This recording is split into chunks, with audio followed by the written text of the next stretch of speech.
Now, on my website all week, I've been running this series on the feared Illuminati. That word is used, and it started to be used back in the 18th century, I believe. And there's other words. There's other words, the family, the order for people that are inside this group. So let's not get hung up on just the words. But what this group does is amazing. And as I documented in my series, which is going on now, Part 3 is on today. So if you want to go to Arctic Beacon, get that. And it's talking about Svali, who was a member of the Illuminati, the family, the order. She's with us as our guest today, and after this break, we're going to find out the whole story from beginning to end about Svali's involvement, and then about how she decided to get out and what she's doing now. And I might add, it's a great thing what she's doing now, alerting people and also helping many, many people in America understand exactly what this group is all about. So anyway, we'll be back with Svali on the Investigative Journal. I'm your host, Greg Szymanski.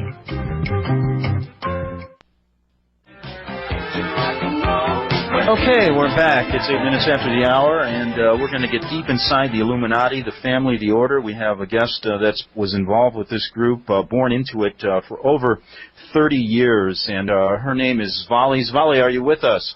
Yes, I am. Well, it's nice to have you here, and I know you don't give radio interviews, and I really want to thank you because I think it really does help the American people understand about this secret organization that you were born into. So I guess before we, I guess we can just start from the beginning and tell us, right from the beginning, you were born into this from wealthy parents, and tell us about your training in this group and when you were a young child and then up into your orientation at the Vatican. Go ahead. That's a pretty broad area, though, Greg. I mean, that could take hours, if you know what I mean. Yes, but if you could just outline it for us. Yeah. I mean, I was born in the group. I was born in Germany, came to the U.S. very young, and basically went through all the training that the group, all members of the group do undergo training to different degrees, depending on the role.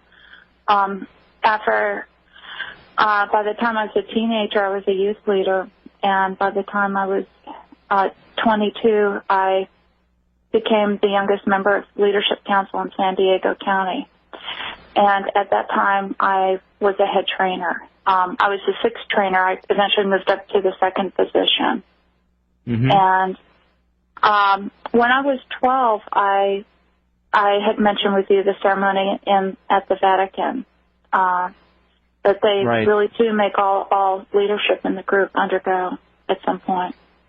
Now, basically when you were growing up, I remember you told me that you were instilled at a young age. You were born to a very wealthy, well-to-do family. You moved back to the States. You were told at a very young age you were special. You were chosen. Correct?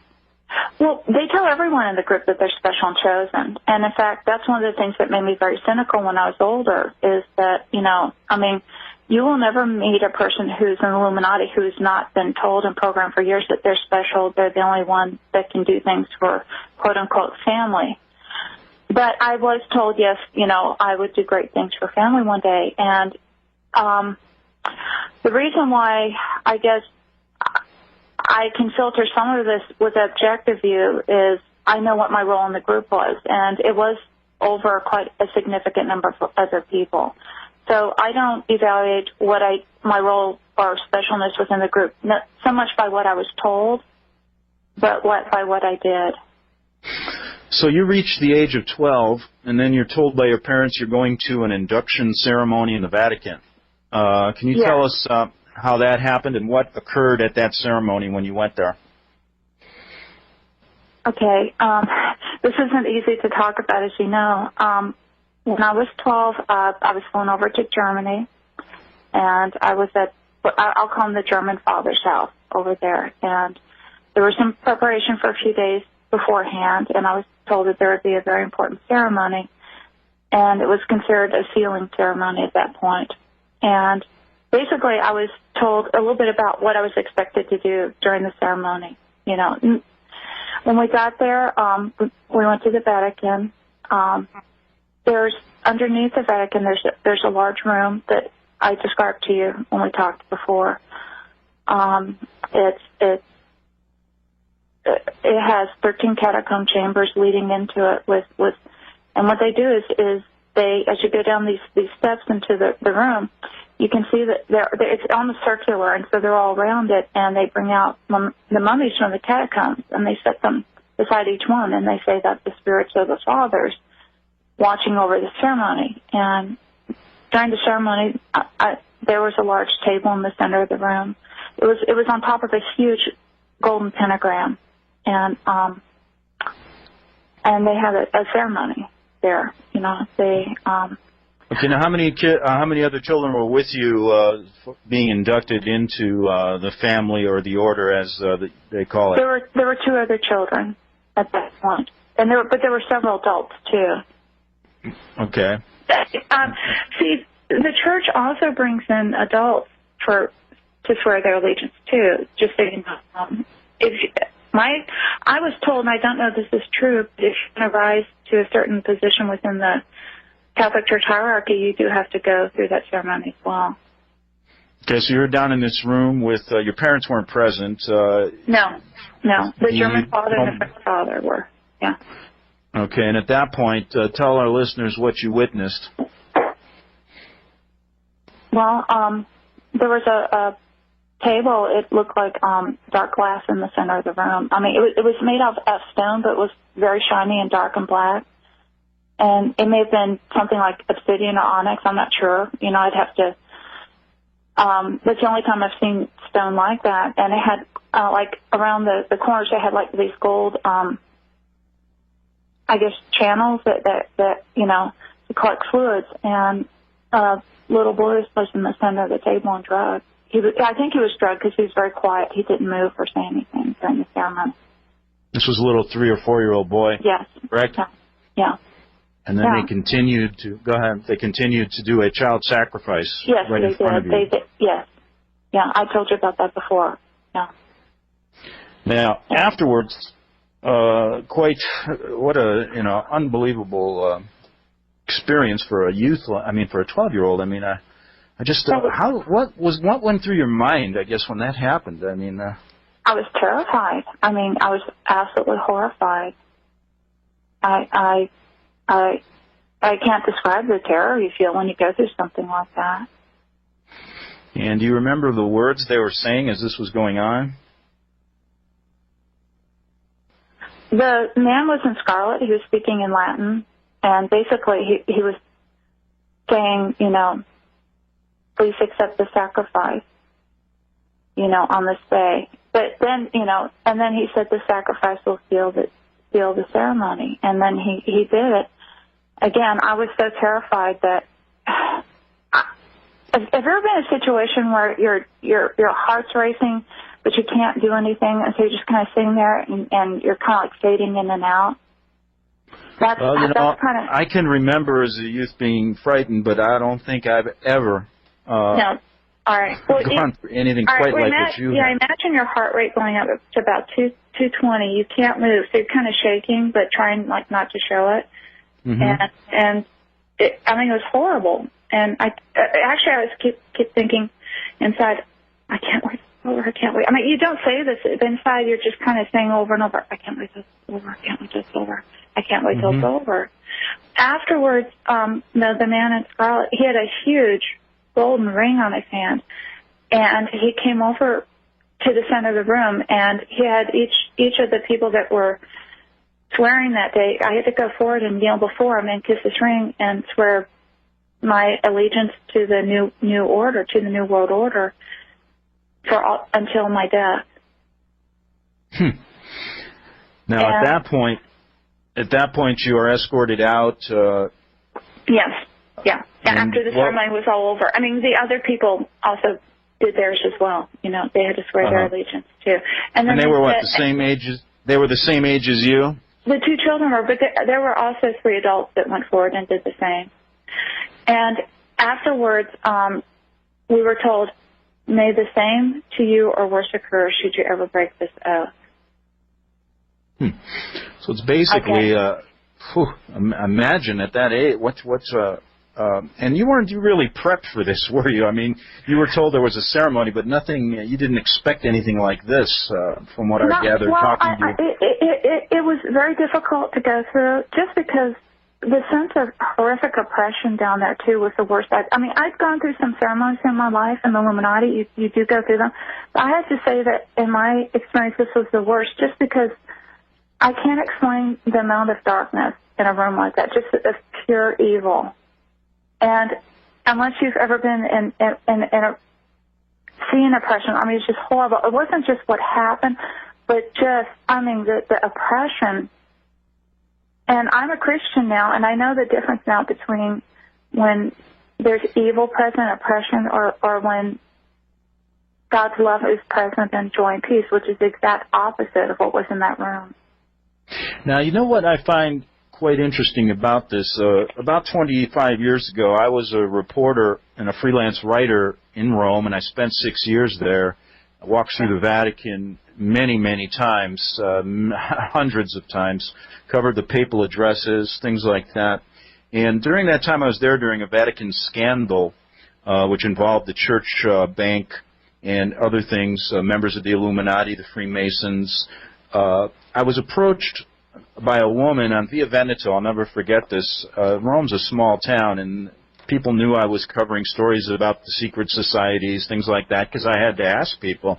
Well, this woman came up to me and told me similar stories. She wasn't quite as specific because she couldn't handle it. She would break out crying. Yeah. And had tried to commit suicide twice because she couldn't get out of the Illuminati. She was a member, she was, again, born into it, a very wealthy northern Italian family. And she told me basically the same ceremony took place with her. And so when I started talking to you, I wanted to relay that to you and to also relate to my listeners that I heard about this 25 years ago from a woman by the name of Maria and many other people, several other people in Italy that I talked to. I was never able to locate, or really, probably for my own safety, never find out what happened. But again, Svali's corroborating a story that I heard about 25 years ago. We'll get back after this break with this incredible story about a member of the Illuminati who's now out of the group and safe on the Republic Broadcasting Network. Okay, we're back on the Investigative Journal. I'm your host, Greg Szymanski. We're talking to Svali, a member of the family, the Order, the Illuminati for over 30 years. Svali, you leave the induction ceremony. You walk out into the Vatican courtyard, and what do you leave with one of the fathers, I believe. What did he tell you then? At that point, he just told me to never forget that, he told me that I performed well during the ceremony because I didn't scream or, pass out or anything like that. So he said you did very well, and he was pleased. And then we went and stayed at a home nearby, a local, it must have been a local person. I didn't know them. We spent the night there before we went back to Germany. Okay, and what about the other people during the ceremony? How did they handle themselves? Do you remember? I'm going to say, unfortunately, I'm so, and when you're in that kind of situation, the last thing they're thinking about sometimes is what the other people are doing. I was just so trying to not, lose it myself. And that I do know that, no one screamed or shouted, or anything like that. Everyone was quiet. I think to say dead silence is, unless the person was spoken to, is true. Or unless they had to go forward and kiss the ring. Let's move on. I think the question I wanted to ask you, and this is such a wide subject. I've had a chance to talk to you a number of days, and I've done some stories about it. You go back home. You're 12 years old. You said you were schooled into 12 disciplines. So your life begins, and now you're in some type of organization that isn't. That is very different than what most people experience. But tell us, I guess what I want to do is leave it open to you to begin. You've written so in-depth on this story. I'm just going to give you the microphone, and let you begin and tell the listeners what you think is important about your original training, about the group, and about many things that I know people want to know about the Illuminati. Go ahead. Okay. Well, Greg, first I want to say that my purpose in talking about this is not to glorify evil, because there are very wicked people out there, very powerful people.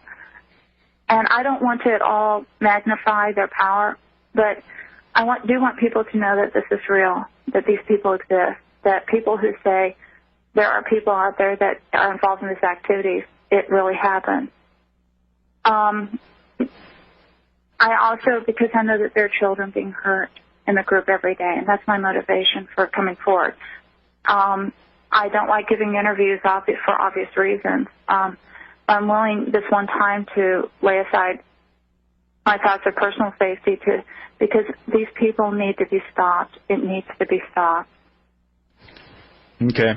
Well, go ahead. And normally children in the group are born into it. While the Illuminati very rarely does outside recruitment, that's not their main method. It's just passed down generationally from father to son and mother to daughters to children until the whole family line is in it. Throughout the centuries, people have tried to escape, but a lot of times they were either poisoned, murdered, or set up to look like a suicide. They don't like it when people leave, and they try to make it very difficult, simply because it looks bad. They go through an enormous amount of training from the time you're an infant. You undergo indoctrination. And when I say indoctrination, I don't just mean like cult programming so much as watching your parents and seeing what they do. My parents modeled their behavior. To them, the group was very important to growing up. I saw that 3 times a week, everything was dropped to attend to the activities. Okay? Okay. Basically the training process is designed to help you take on your adult role in the group. The Illuminati covers so many levels, though, too. It goes all the way from what most people think of as like a satanic coven type thing at the very low local level, all the way through. It's a huge, enormous business corporation. At the mid-levels, you have people overseeing finances and administration, who are overseeing, these people are making a lot of money through gun running, through white slavery, prostitution, pornography. They have links and ties to the mafia left and right. And, in fact, the mafia are afraid of them. Yeah. Well, think about it. But because they know that you don't cross the members of the group. They have a very spiritual orientation. They're not satanic, though. They're Luciferian, which is a difference. But the ultimate goal of their spiritual philosophy and their steps of discipline is they believe that should you complete all of your training, that you become a god. That is their actual end goal. They believe in the achievement of godhood, of luminous philosophy, through different means, through what they call enlightenment or illumination, which is how they got their name. They're international. In Europe, there's 12 fathers who sit that represent the different nations of Europe. They are very expectantly awaiting he who is to come. And during that ceremony in the Vatican, I on my knees, I had to swear my allegiance to serve he who is to come. They believe. Svali, can you? I have to take a break. We'll continue with the massive organization. Your role as a mid-level person in the Illuminati on the Republic Broadcasting Network. Okay, we're back on the Investigative Journal, and I'm talking with Svali. Svali, why don't we just pick it right up where we left off at the break? You were telling us about this hierarchy that starts with 12 fathers. Can you just run that down for us so people know exactly how this group's organized? Sure. At the top levels, it's in Rome. That's the center or the heart of the Illuminati. That's where the power base is. And that's why all leadership must wear fealty in Rome, because that's considered the core of the spiritual center of the universe, is how they view it. From there, in Europe, there are 12 fathers, one for each country in Europe. When I was younger, too, I had to also meet with the fathers at one point and kiss their rings and go through another ceremony of allegiance to them as well. There's in the Illuminati, the European fathers, though, rule over what are called the different houses. For instance, if you're from Germany, then you belong to the German house. If you're from France, you belong to the French house. They call them houses. UK, Russia, Poland, Belgium, Spain, Italy, and others. From there, America was considered a mission field for them. And in the in the 1600s, Pittsburgh became the first port of entry for them, and that's where they first settled. And so that's why it's still considered a spiritual power base for the group on the East Coast in the U.S. You know, and I did want to mention one thing. And a caller or a listener, a reader of your stories, sent me an email, said, Greg, check into the reason why President Bush, right after being elected, went to Pittsburgh and talked to a Masonic group there. I found that quite interesting. Go ahead. Yeah. Oh, yeah. No, I mean, it's the spiritual power base for the group. From there, it spread out, of course, to the Atlantic seaboard and then throughout the nation. And while the nation is divided into many regions, multiple regions, 7 main regions, the East Coast region has its spiritual power base in Pittsburgh, but the administrative power base is in Alexandria, Virginia. That's where they administer the finances or the day-to-day operations. The West Coast, or the West region, or west of the Mississippi, has its power base in the San Diego area. And that's where you spent a lot of time, correct? Yes. I was sent from the Alexandria Council, sent me to San Diego to help them out. Okay, go ahead. Let's see. Those are the two, of course, main regions, and then each of those regions are divided into sub-regions. And so then you have your regional council sitting over those and overseeing activities. I mean, if you can think of the structure of a large multinational corporation, that's really how the Illuminati is structured. Then beneath each of the regional councils are your local councils. They call them sister groups or your local councils, and then you have your local groups under those as well, or what they call the sister groups. So any major metropolitan city could have anywhere from 5 to 15 groups, depending on the size population base. Now, you were saying that how many people are in this group in America, about, from your estimate of knowing a lot of this stuff? Go ahead. Pure Illuminati, I'd say about 1%, give or take. So it's a fairly big organization, correct? Yes. Oh, yeah. Now, they're, just in the their goal, basically, just give us the broad overview goal, and then I want to get into some of these, your role in it, and some of these ways that the Illuminati makes money that you learned about. Go ahead. Yeah. When you say to rule the world, it almost sounds laughable, like, yeah, right. I think people get ideas of, like, thinking in the brain, wanting to rule the world. But really, that is their goal. They believe that they are the intelligent leaders, and they believe that the rest of the world are sheep who need wise. They see themselves as wise leadership. So they believe that their goal is to rule the world.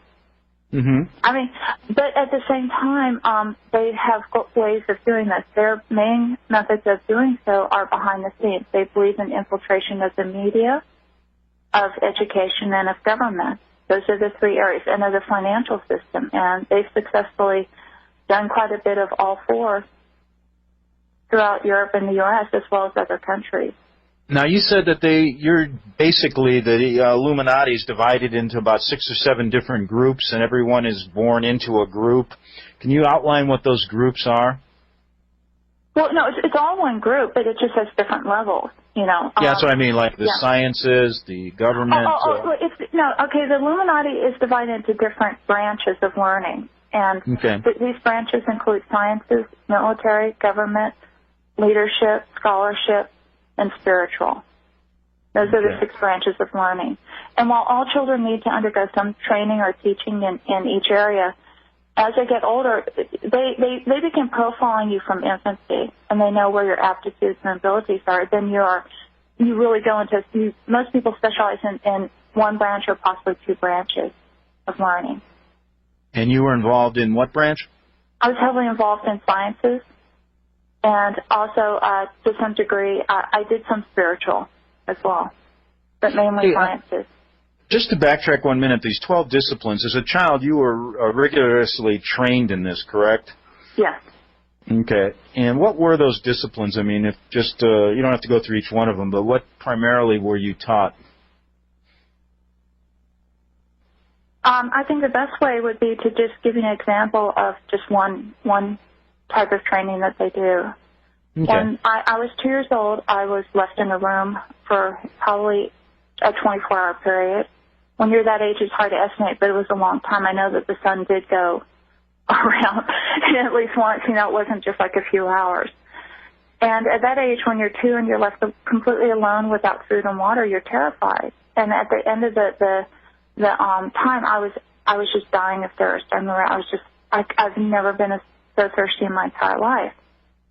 And my mother walked into the room, because a lot of times they have the children, you know, or the parents as train the children at these early ages.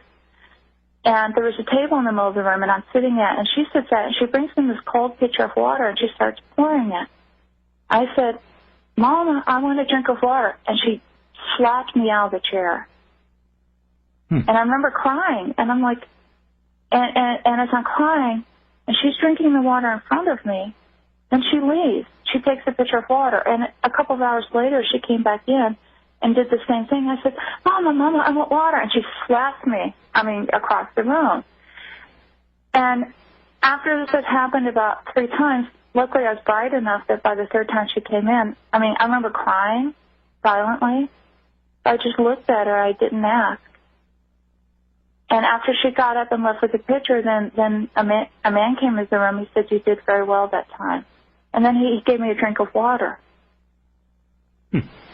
And I've always, that was part of the learning not to want stage.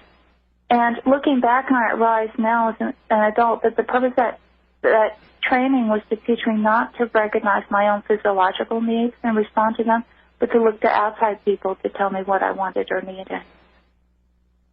Now, you basically, you told me that you led kind of a dual life in the Illuminati. That's basically how they function. They have a day job, and then at nighttime you're quite busy sometimes with the cult's activities, correct? Yes. Okay. What I wanted to get into, if you were talking about these groups. I remember I mentioned to you, you said you had meetings 3 times a week, and I said, well, what about if I wanted to go and visit? Maybe do a story about them. What would happen, or would I be able to find one of these meetings that were going on where in your area of Escondido? Well, no, because of the security measures. And you really don't want to show up unannounced at a meeting if you could get through their security, because chances are you would never make it out alive. Let's just say that a sudden auto accident would occur and be reported in the papers. Unfortunate accident, man accidentally runs into a tree. I'm serious. But the security that they have during group meetings is so intense that it would be very difficult. They have security at the 1 mile perimeter, the 3 mile perimeter, and the 5 mile perimeter. They have 3 people assigned. Usually one's like up in a tree where you can't see him at the 5 mile perimeter, and then you have one person who's standing who looks like a security guard for this state, because these are often large, wealthy states, which is appropriate, and he's dressed in the uniform. And the 3rd person's standing hidden behind a tree. As cars come through, and they come through the gates, because remember these are gated estates. If it's not someone on their approved license checklist, they'll stop the car, and it's just like at a military installation. They'll say, "Can I help you? Are you lost?" Their goal is to delay the person. Now, if a person saying, "Oh, is this blah blah blah," and they're just asking directions, they'll give them directions. They'll be very pleasant and send them on their way to where they're supposed to be going. But if they are acting as if they want to go further into the state, and this is not an okay person, then they will say, "All right, well, let's You could say he's not expecting you. That's a code word. That tells a person either up in the tree, hidden, or else hidden further back. They radio ahead and they say, unexpected visitor. At that point, everyone has been trained to pick up and leave immediately within 5 minutes. No traces of the activity. So this is some of the methods they go through so you don't get caught. I know that you wrote an article about why the occult doesn't get caught, and that's pretty specific. I mean, you have so much stuff here, and we can't get into it all in 2 hours. So please pick and choose what you think is most important. But I found that to be interesting, why the cult doesn't get caught. Is there anything in just a brief time you could explain to us that? Well, their security, their money, their influence. Some of these people even own newspapers. Imagine trying to get a article published, disclosing. There's a lot of reasons why they don't get caught, because that's the first thing people ask. But then my next question is, how many child pornographers are out there that the police have been chasing for years and have never found or caught? Correct. And they're not even members of a secret organization. They're just trying to hide, So when now you think about... Okay. Yeah. You are a mid-level person in this organization, a head trainer. We're going to get into those specifics in the next hour. But, what did you learn about the infiltration of this group into all of our different areas of government, media? They're basically at the high levels of most of our financial institutions also, correct? Yeah. And that is a great way to pursue their goal. And I guess I got to ask you this: how come things are moving a little bit faster in America now? I remember back in the '80s when I was confronted with this. When I came back home, I didn't really see this kind of New World Order movement, all this different symbolism that you see now. What is going on, just for our listeners, right now? Why are things stepped up since 9/11? I believe it's because they can see the fulfillment of their goal of. See, I'm going to sound very cynical now, and please forgive me for this, but see, their goal is to rule the world, and personally, I believe that they do. It's just not open yet. Mm-hmm. And they see now preparing people for when they disclose it themselves openly. Does that mean that they can't be stopped? I believe they could. I believe they'd take a miracle because of the amount of infiltration I've seen at all levels of society and the world. These people and women have a lot of money. They have a lot of influence. And your average person has no idea of how much that is going on behind the scenes that no one understands. But with that said, so basically, I think that they're already there. They just aren't open. These people just don't know what they're doing. If they did, I think the average person would be horrified to know how much is going on behind the scenes that people really don't know. Yeah, and the point of this interview, I had two goals in this interview. But I don't want to sound despairing, because I'm also a strong Christian. I have faith in God, and I believe that through prayer and through people knowing that, I would like them to be stopped. I just don't know at this point, how do you take on the financial institutions of the world, the major oil enterprises of the world? That's the question.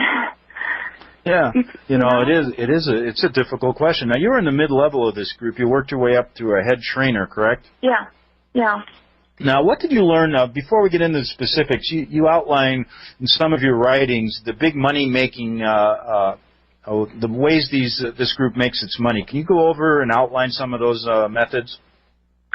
Again, if you can think of an illegal activity, they're probably involved at some point. Maybe not overtly at the point of where the actual money is first changing hands. But when you have child pornography, prostitution, like slavery, gun running, gambling, then at some point where the money is changing hands, buffered by about 4 layers of people, there's going to be probably someone from the Illuminati involved at that point. These guys have their fingers in everything. Now, go ahead. But they also use legitimate means. They launder their money. When you have a lot of money, you have to do something with it. And so these men don't come in and say, hi, I'm a member of the Illuminati, and I want to, like, run your bank. But what they'll do is they'll quietly come in and become a quiet investor, start buying up shares, and over a period of maybe almost a lifetime, they will get a controlling interest in the bank. Or else become a very, and maybe in their son's lifetime, because that's the other thing about Illuminati. The Illuminati do not see it as it must happen now in my lifetime. These people have goals that last for a century or 2 centuries. They're very, very patient. And that's why the specific training of the children is so important, correct? Yes. It's to teach you patience.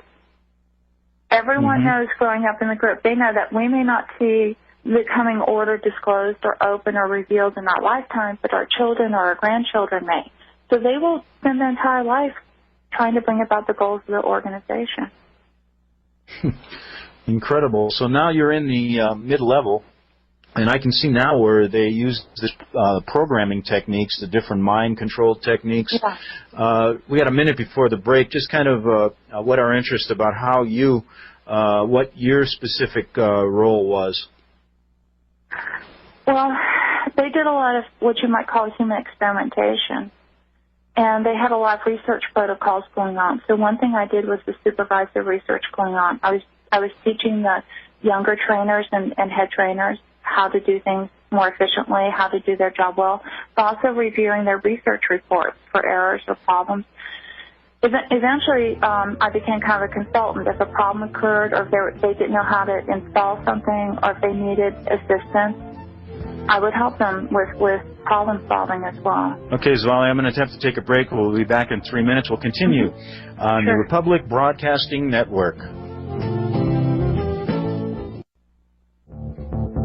Okay, we're back on the Investigative Journal. I got a short 4-minute segment here, then we'll take a break and come back with Svali for a whole nother hour. We're talking about some of the jobs in the Illuminati, the practical daily jobs that these members of this group who are infiltrated in America heavily take what they do. Now, one thing I find interesting, Svali, is, in the media, I'm not going to name names or anything, as I don't have any specific information, but I find it interesting doing some background checks, and a lot of the top media people in our country, they all come from these very wealthy families. And, that's not the typical MO for a journalist. A journalist is somebody, grows up on the street, wants to talk to people. I mean, I can think of Jimmy Breslin, guys who never went to college, didn't know how to type, and just got in there and took their tie off and started writing stories. But, as you look at the media now, these are all these silver spoon kids growing up with silver spoons. I find that quite interesting. How deeply infiltrated, from your knowledge, are they in our media? Wow. I do know fairly deeply. I remember that when I was in San Diego, on Leadership Council during meetings, they would laugh about how people had no idea of how much they were being influenced and didn't even know it. They found that kind of amusing, which is, that's the mindset of people in the group. They're like, the sheep has no idea that they're being led by the nun. And they find it amusing because they show it as evidence of this.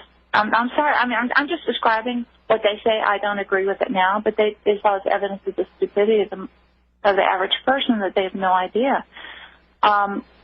I'm not saying that every news story or every newscast story is a member of the group, by no means. But they specifically do teach and train and educate children that show an aptitude for the media, because they want that. And if a person has a bright, charismatic personality and presents well, then that's just that child will go into that if they have the verbal communication and other skills required. Correct, and that could explain why a lot of our stories really never get covered outside of the influence they have financially and the ownership of the media. Absolutely not by coincidence. What's that? Not at all a coincidence. Yeah, so that's a good idea why, folks, you're not getting the news from those outlets. We have not only in our government. It explains, a lot of things. Why? Look at the war in Iraq. Look at the evidence there that shows that it was wrong. Look at what they're doing in Iran right now. It's incredible. All this stuff.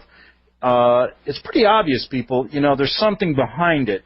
Svali is here trying to explain this organization from her knowledge, and it's quite a story. I know this idea. You were involved as a trainer, mind programming. I mean, this is just.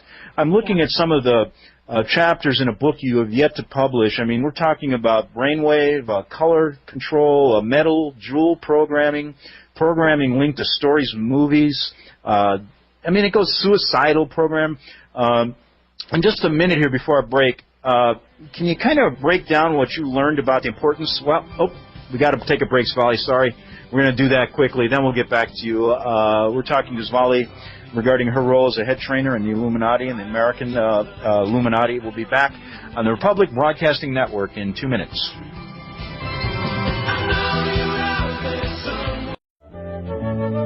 Okay, we're back on the Investigative Journal. One more hour, we're talking to Svali, and she was a head trainer in the Illuminati. Svali, what type of programming do they actually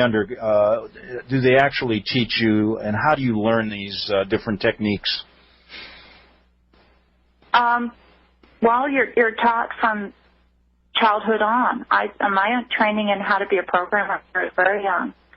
I was mentored by another programmer at the age of 5 by a doctor at George Washington University.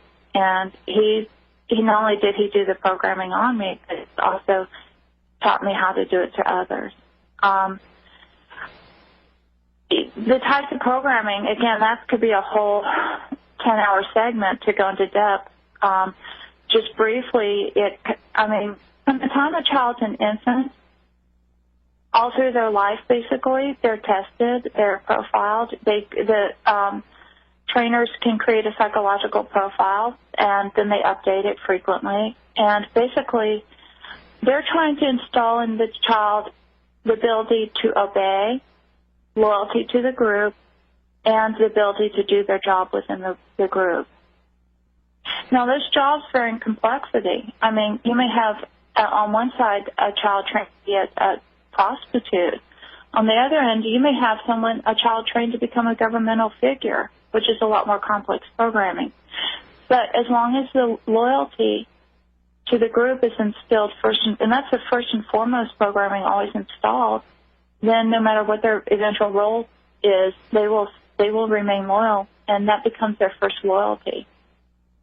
Whatever nation, whatever their public role in life is, their first and foremost loyalty will be to the group and to serve its goals. Whether they know, a lot of times the goal there too is to be able to help the child create that complete division between their day role and their night role. So a pleasant, charming, wonderful, kind person in the daytime could be an absolutely cold, ruthless person at night. Or during the day, it's also during the day they do it. You may have a housewife with children who goes out and completes a courier job for the group, and no one would ever suspect her. This frumpy-looking little housewife with a baby in a car seat is actually carrying some valuable documents. Or again, I mean, the first and foremost, though, is they want to instill loyalty. And they want to discourage people from questioning orders. They really don't want you questioning that, and they want you to obey their directives. And should people show signs of not doing that, then they go in for tips. Actually, people are being programmed all through their life.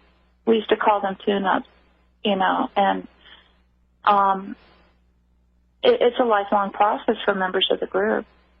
So, we have a minute here before our break, and then we'll get back and get in depth in some of these areas. But what went wrong with you? I mean, the dropout rate probably is very low, considering the number of, considering the training. But what went wrong with you? They somehow missed something. When I was very young, I absolutely believed in the goals of it. You never saw a more loyal group member. I thought that they were saving the world. I thought that we were doing a wonderful thing.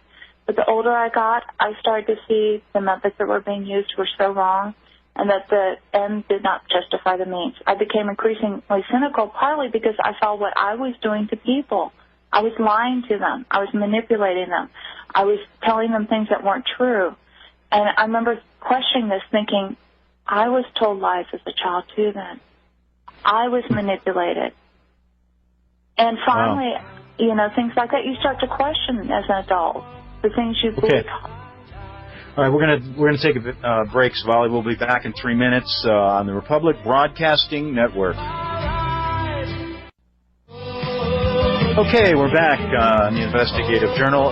Svali, I wanted to ask you a question before we get into how you finally left the group and what happened to you afterwards, your life now. Tell us, you wrote an article, it was kind of interesting, A Day in the Life of a Trainer for the Illuminati. Tell us kind of what you went through in a normal day in your role at the Illuminati. Go ahead. Okay. Basically, I would get up. At the time that I described in that article, I was teaching at a Christian school.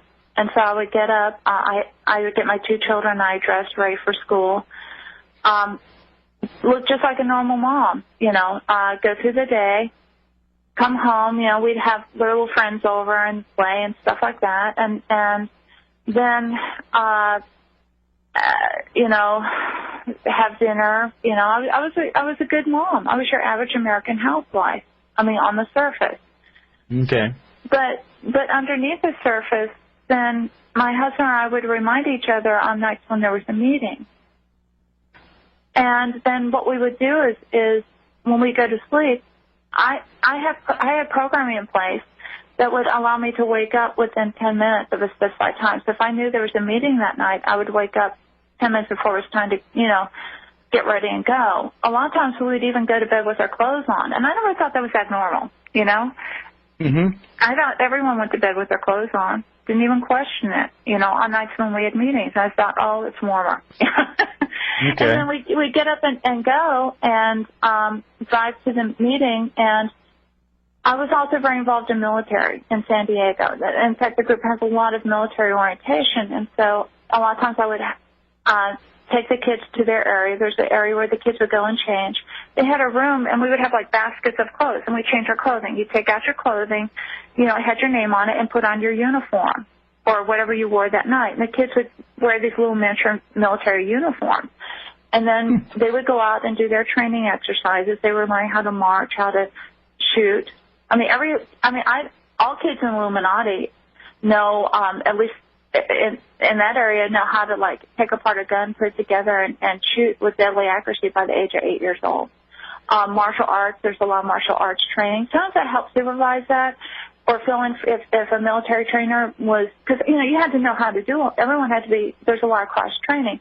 But most of the time I supervised the training. I would be working on implementing programming or what we call tuning up, you know, reinforcing previously installed programming in adults. At that point, I was normally supervising the younger trainers. They would be doing it, and I would be there watching and making sure they did it correctly. Or else I would be also evaluating, like, whether sometimes every once in a while we'd be working on something that was somewhat experimental, and then I would be taking a more active role, assessing the person's responses to the new protocol, recording it, and if there was any difference between established parameters for that protocol or expected responses, you know, I'd be flagging that. Give me an example of someone that you were working on. How would they be introduced? What would be the reason? Are they in the military? How does someone get sent to you? No, these were all members of the group. Oh, okay. In fact, I can tell you that in San Diego, 20% of the active members of the group were active military. Okay, and think military intelligence, think high-ranking officials, colonels, commanders. My ex-husband was a lieutenant commander in the Navy, getting ready to become a commander, okay? All right. These are not stupid people. So you're basically involved in working on the programming of the members involved, too? Yes. Oh, yeah. Okay. No, we didn't program people that weren't members of the group. You cannot install significantly traumatic mind control programming in a person who is not a member of the group. Now, there are certain, now what you can do is what we call passive programming, which is basically through media means. You know, you can set if someone's watching a television program, they go immediately into alpha state. Everyone in the group, I mean, even a baby in the group knows that because these people are very much into behavioral psychology, and that's a trance state, almost a very relaxed state where messages can be implemented. And that's why I very strongly suggest people be very careful about the TV shows they watch. That's all I'll say about that. But no, you cannot take an adult who's not a member of the group and do what we did to them. They would go psychotic, or they wouldn't survive it, probably. They wouldn't be able to psychologically handle it. Tell us some examples of what you were doing, program techniques. Sometimes it would involve, normally it would start with a hypnotic induction, or even sometimes we'd inject a medication. A lot of times, especially young children, have a lot of fear when they're going into programming, but adults did too. We want them to relax. We'd give them a very short-acting medication to relax them. We would then invoke a hypnotic state in them. We would then, like if it's an older person, I'd be checking the codes already installed. If I was getting ready to install programming in it, in like a young child, I would tell them, explain to them very patiently exactly the behavior expected. I'd say, I want you to do this and this and this. I'd break it up into steps, and I'd say, first we're going to practice this. I would show the child what I want them to do. I'd model it. I would then tell the child, do it. The child would then do it. Okay. But normally they won't do it well the first time, so she or he would get shocked. That was called, because the group very much uses what they call positive and negative reinforcement. Okay, if the child did not do it perfectly the first time, they're shocked. That's the negative reinforcement. Then I'd say, do it again. They would show me the behavior. Now, at this point, we start associating the behavior with an external stimulus or cue, too. Now, a lot of times the child is, if this is a behavior, though, that we want associated with a specific code, the child will often been traumatized very heavily first to create a fragmentation in their personality. And then the code, and then the behavior and the associated cue are given. Like, you might hear a tone like, bing, bing, bing. All right, I want you to do this. Bing, bing, bing. The child hears the tone, they get up, and they do the behavior. Once they can perform it perfectly, they're rewarded with praise, good job, or a hug. Children like hugs, or something like that. Then you do it over and over and over. That's why trainers have to be very patient people. Because then maybe after the child's done it 50 times, then they hear the cue, they get up, they do it. It's not even a conscious, it's reflexive. At that point, it's considered installed. For very, very important programming, I'm talking about like N-level assassin programming, because we did train people how to assassinate people, and that's a whole other topic that I don't want to go into here. Okay. We would then do a ritual to seal the programming afterwards. Okay. You know something, I was just looking at some of your articles, and one was Christmas in the Cult, just to get off on a different subject here. Sure. And you say this is quite different for you when you were growing up than it is for most children. Can you just kind of briefly tell us what you meant by that? Yeah, I mean, we had trees and presents and things like that, but for most children, Christmas is just happy time, lots of presents. But in the group, some very high ceremonies that are celebrated. Several times, many times, I flew to Germany, and there was no Santa Claus. They had a figure called Father Yule, who represents Christmas there, but he is not the kind of benevolent Santa that you see here. This is a man with a golden scepter, dressed in a white robe and a golden sash around. And I was once at the German father's house where there was a gathering of children and adults, and Father Yule was present, and he raises the scepter and basically strikes down the child in front of everyone. Oh, my God. Strikes down the child?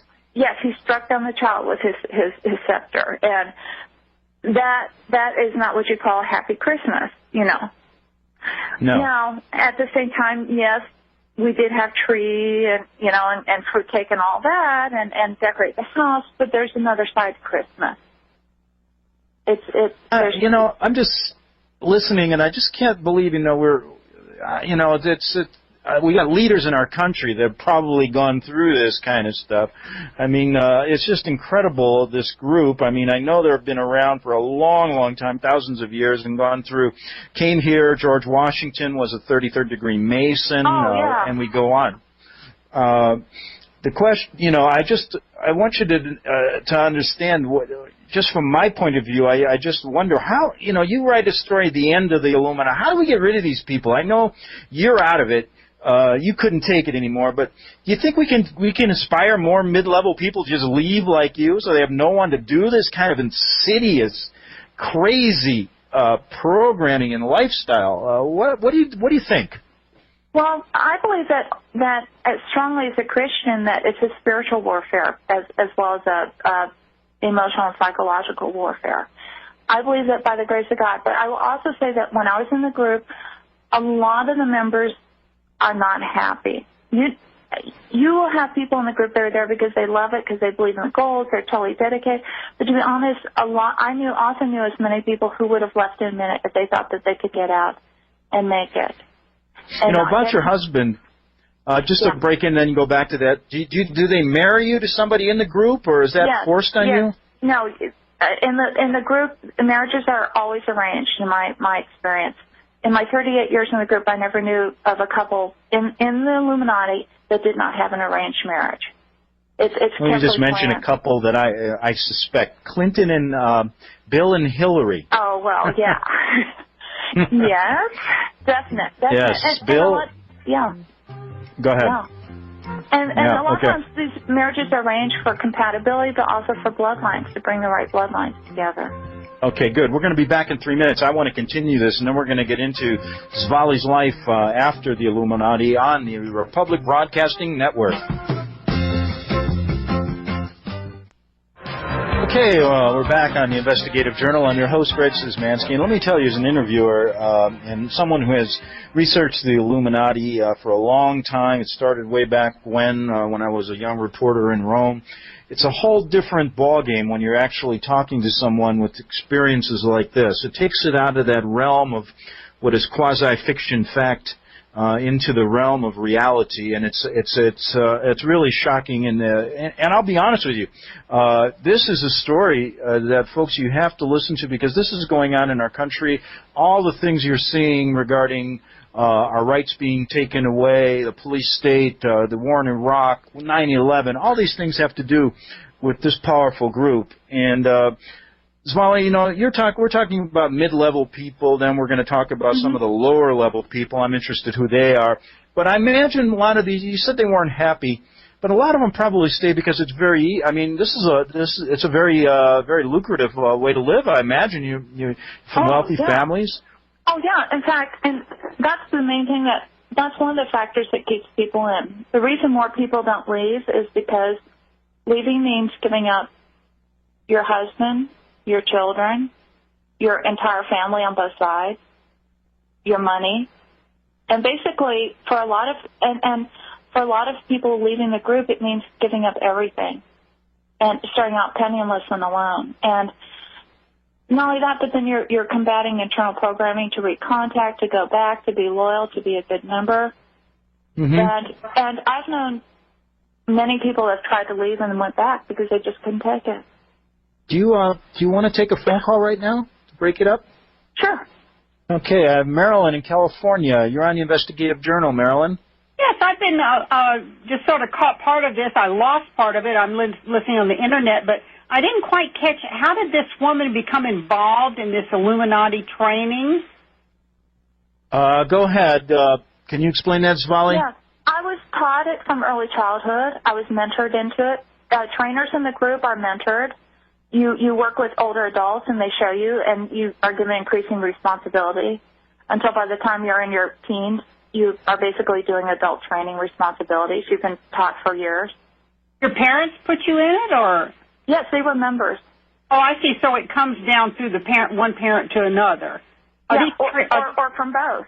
Are they private schools? Do what? Are these private schools? Well, when my children were schooled at private Christian schools, they were all Illuminati. Oh, you're saying that the Christian schools are Illuminati? Some of them are. Not all, but some. No, the ones that my children were in were specifically. But no, there's a lot of good Christian schools that have nothing to do with the group, but some can be. Now, I went to a public school, but what's interesting is out of 3 public schools I went to as a young child, 2 have burned down. So there's no access to any school records. I'll be darned. Marilyn, just to get you up to speed, you're born into this, then you're trained as a young child. You go through an induction ceremony in the Vatican, and this is going on with 1 to 2% of our population, according to Svali. Very serious in all levels, government and everything else. Go ahead, Marilyn. You have another question? Yeah, when you say the Vatican, now that is not a Christian religion. Okay, so I mean, I'm a Christian, but we do not look at Catholics as a Christian religion. We look at them as the precursor of the New World religion. So well, you know, if I may just break in, I grew up a Catholic. I don't get involved in the splicing of the religions. I'm basically stating that when I started researching the Illuminati as a reporter in Rome, and I realized there was a bad portion of the church, I looked at it. I had to deal with the evil and the good, and so that's the way I reconciled it: the evil within the Catholic Church. At the high level of the Vatican, which seeps down into many, many areas. Go ahead. Okay, well, I won't argue that point. I don't agree with it, but it sounds like you have become possibly born again to get out of this. Could I be correct in that? Yes, Marilyn, very much. Now, first, I do want to say I am not slamming the Catholic Church or the average Catholic. I have many good friends that are Catholics, that are strong Christians. I became a Christian, and that's the only way I could get out. But just so you know, that too, a lot of card-carrying Illuminists, well, we don't really carry cards, but I'm using that term. Yes. Are members of the Baptist Church, are members of Pentecostal churches. In fact, I was on the worship team for a Wesleyan church in San Diego in my day life. Okay. Okay. I'm just very, very confused. I mean, I think this is interesting, and as far, you know, many people say that the Catholic Church will be the forerunner of the New World religion. There's some very good books out. In fact, I think you may have interviewed one of these men, the Grand Plan Design, John Daniel. Uh-huh. Do you remember that? Sure. Yeah. But go ahead. The average Catholic has no idea of what's going on in the Vatican.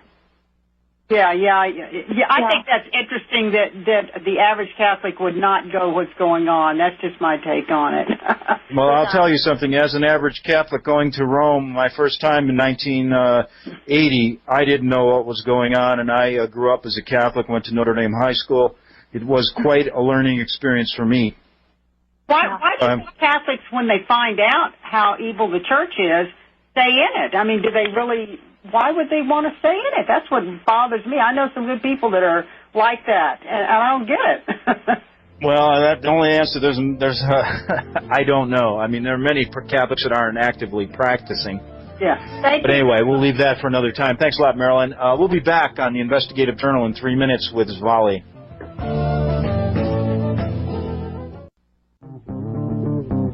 Okay, you know, they're not going to get me, that's for sure. My house is anti-illuminated. It's not going to happen, folks. And, you know, just to end that, Svali, before I get back to you, just to end that conversation we had with Marilyn about Catholicism, I look back and I really thank my dad. And I do it in kind of a way, I'm just thinking about it now. I didn't know what the church was about, but, you know, something strange did happen when I was young. My mom died, and I was 10 years old. My brother was 6 months old at the time. She died of leukemia. It was a very, very tragic affair. It left my dad and me and my brother alone. And I remember my dad literally took a priest, a head Monsignor in our parish, and it was, I won't even tell you where, St. John Brebeuf, right outside of Chicago. And this man came into our house, I'll never forget it, and said that he was going to put me and my little brother in an orphanage. And my dad literally picked him up and threw him out the door, literally.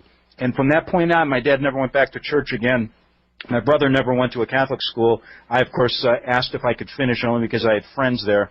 But, you know, who knows what would have happened, looking back on what's the craziness that goes on in the church. But anyways, while you were talking about, you know, something, these people that do not want to get out because of the financial ties. But let's go back when you were in the Illuminati, and how did this happen? How did you finally leave? And tell us this whole story about you leaving the Illuminati. We haven't touched on that yet. Sure. Well, I do want to say one thing that I agreed with Marilyn on. Without faith in God, I couldn't have done it, because I became a Christian, and that was for me revolutionary, because it made me question again more of what I was being taught or had believed all my life. began to realize that what I was doing was wrong. I became increasingly cynical. And I also then started standing up to the head trainer in the county who despised me because he would do things that were just blatantly cruel for no reason whatsoever. I'd say, you're wrong. Well, people don't like that. And he took it out on me in a lot of horrible ways. I finally made the decision to run. I ran to another state because I knew that my chances of getting out while still staying in that area with people I knew, surrounded by people who were in the group, was not going to be very good. So I went to another state. You had to leave your family and everything, right? Everything. Well, my children were with their grandparents, and at that point I thought that was better than them being with my husband. And I was going to go get my kids. But my husband then called, and he said, I want to reunite with you. And I said, okay, that's wonderful. And I said, but you have to get help. You have to get some treatment because we can't go on. You've got to get out of the group. And he said, okay.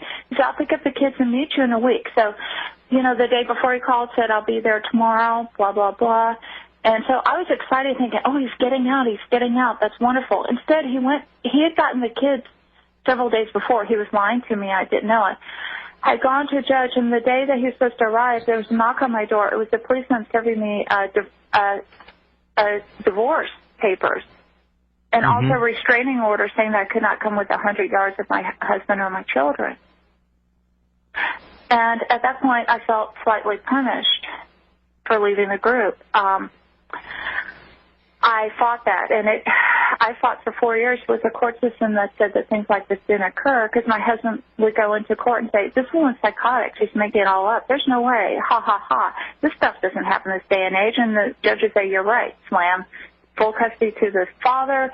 And I had to have supervised visitation for 4 years with my own children because I was considered a kidnap risk. But through a lot of prayer, I had my whole church praying for me here in Texas. And through what I believe are a series of miracles, my children were finally allowed unsupervised visitation with me after 4 years. And during that time, I said to my daughter, who was 14, I said, I want so badly for you to get out. And she looks at me and she starts going, oh, you shouldn't have said that, Mom. You shouldn't have said that, Mom. She just freaked out. She just totally lost it. And I realized it was her programming cycling because she was just terrified. She was like, why did you say that? Why did you say that? And I said, it's okay, honey. Calm down. And then finally, she was just shaking. And then finally she said, well, I don't want to go back and get hurt. And then I said, you don't have to. And at that point, I faced federal prison, but I called my ex and I said, I will not let those children go back and get hurt again. And he flew out to get them. And he could have put me in prison at the time because I was breaking the custody visitation. And you know how strong the courts are on that? And I said to him, please, because my daughter and son said, we don't want to go back, Dad. We don't want to get hurt. We don't want to do this anymore. And he looked at them and he said, I want to go think about it. And so he went home. And I was praying for him at the time. And then that night he called me and he says, oh my God. And I said, wait, he said, we've got to get out. And I'm like, yes, you do. And and then he said, and then he made the decision to get out. At that point, he went to a notary public. He gave me, and he did a legal document, giving me full custody of my children. And then he said he was so sorry for it. He put me through the HELL. He put me through for years. Now, have you had any reprisals from anybody in the group since you leaving, or any warnings to keep quiet or anything like that? Yeah, of course. I mean, and there's one time when I did write one article that named some specific dates and times, and I got hurt afterwards, and it made me very cautious. And that's why I don't give a lot of radio interviews, and why I don't do a lot of this. That's one reason why. I appreciate this because, the number of people you're going to help by maybe waking up the American people, what's really going on. Sometimes it's you can wake up many more people by a person like you than talking about 100 million different generalities. Let me take a call. Chris in Washington, you're on the Investigative Journal. Hi. Svali, I just want to say how much I appreciate your bravery in presenting this information in the way that you are. I've read your website recently. And my question is very simple. Based on the information that you're presenting, I'm wondering what timeline the organization of the larger family that you're describing has for implementing the New World Order. Okay. I was told it would occur during my generation. I was told that by the year 2050 that they would be revealed. Now, again, their timelines change, though. In fact, I think jokingly referred to them as being like the Soviet Union because, you know, how they had their 5- and 10-year plans and then things always got changed. In my own lifetime, I saw several different timelines for things that were supposed to occur change. But as Greg noted, I've also heard of from different people that actually there's a huge push in the last few years. It's like, it's close, let's make things happen more quickly. Mm-hmm. So I couldn't begin to guess whether that's an accurate timeline or not. I know what I was told. I have a follow-up question, and that's it, and this will be it for me. I have recently, against my own resistance to doing so, started to investigate fringe matters, if you will.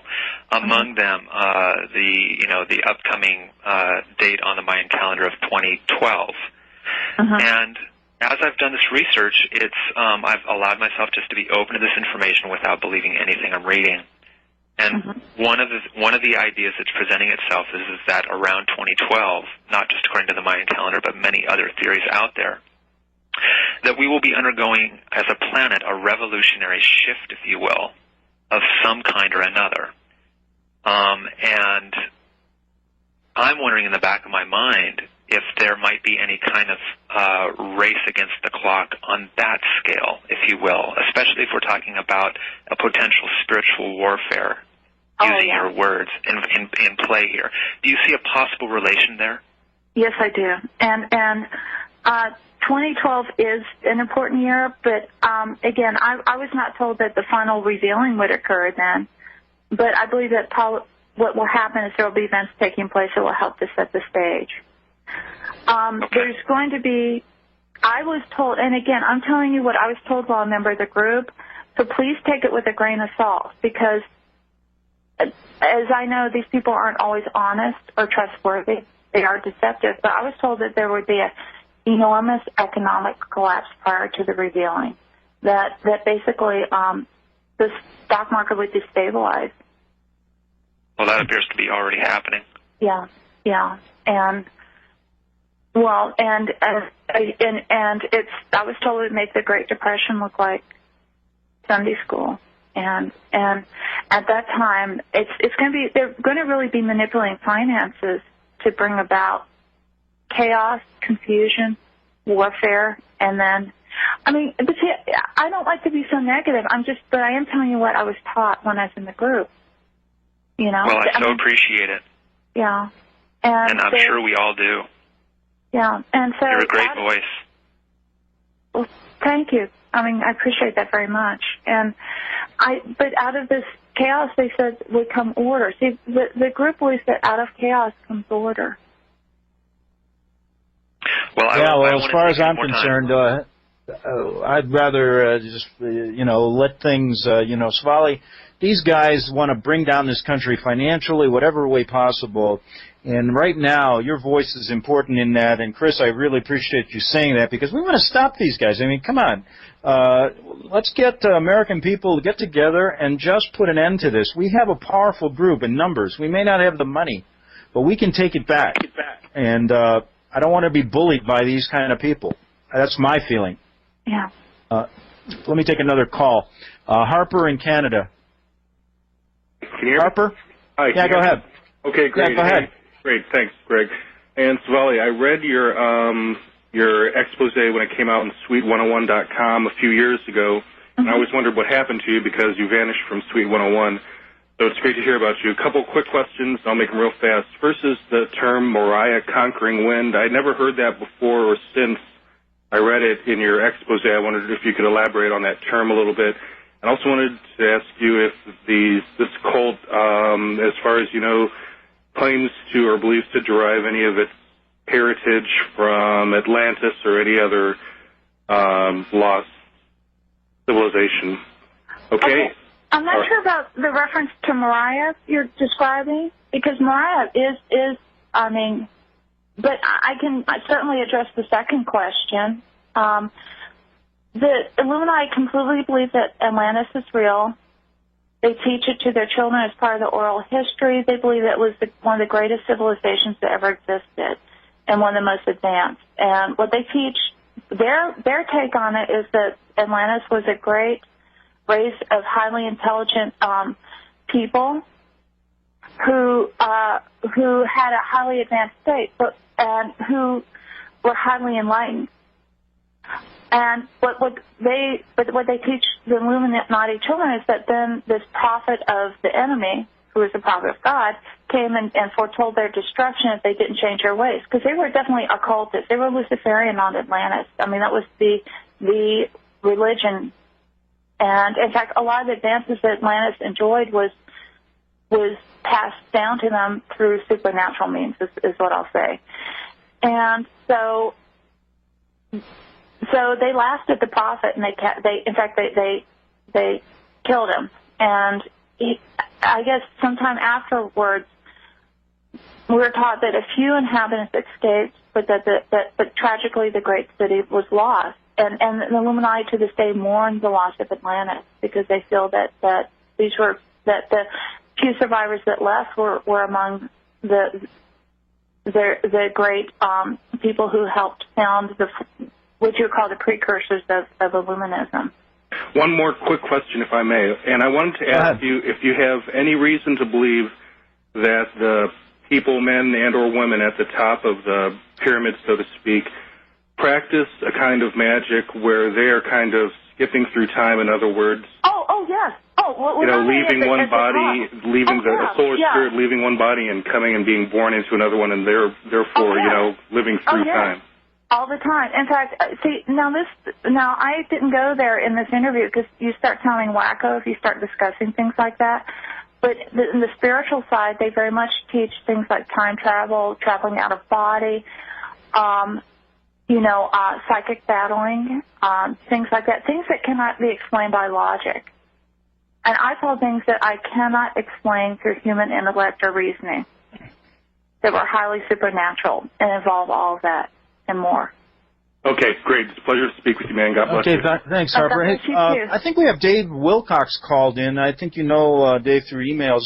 Yes. Svali. Dave, you want to say hello, and you have a question for Svali? Sure. Svali, it's great to have you on the air. I'm really glad you decided to do it, so thank you very much. Oh, thank you, Dave. It's good to talk with you.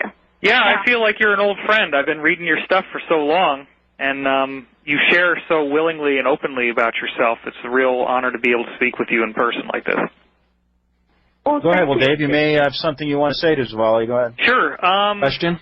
I think one of the things I'd really like to have covered here is you shared with me in an email recently about the stages of enlightenment that they try to guide people through.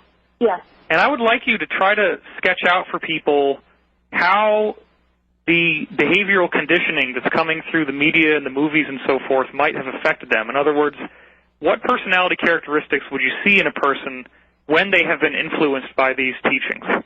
How would the average person who's not really a bad person start to be leaning if the Illuminati teachings were actually having an effect on them? What would they be like? What would start happening? Well, again, as I said, the average person is not going to be a member of the group, so the influence would be much less. But the media, I believe that, well, in fact, I know that some of the media that we're seeing nowadays is specifically targeted towards teaching people their philosophy or goals. All you have to do is watch a children's cartoons on Saturday morning, and almost across the board you'll see morphing, power battles, occult, and that's intentional. Movies coming out. But basically, if a person's being influenced by their teachings, that person will learn to not trust their own instincts, their own feelings, their own body, their own perceptions. They'll be looking outside for guidance. Second of all, they will be leaning towards a heavily occultic worldview. that leaning upon the occult is very heavily encouraged. All you have to do is watch Harry Potter.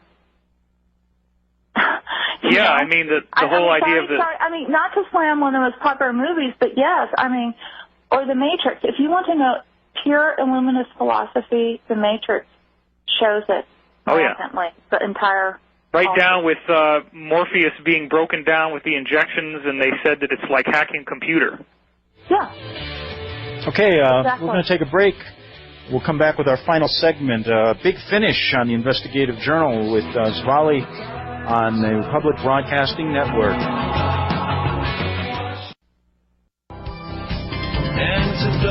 Okay, we're back with our final segment with Svali, and she's telling us about her experiences, 30 years with this insidious group, the Illuminati, and how deeply penetrated and infiltrated they are in our culture and in our country. Svali, we talked about the higher levels, the mid-levels you were involved in as a head trainer. How low do they go? I mean, I've said all along they're involved in gang stalking, the MK Ultra program, infiltrating truth organizations, infiltrating groups that are trying to do good. How far down do they go?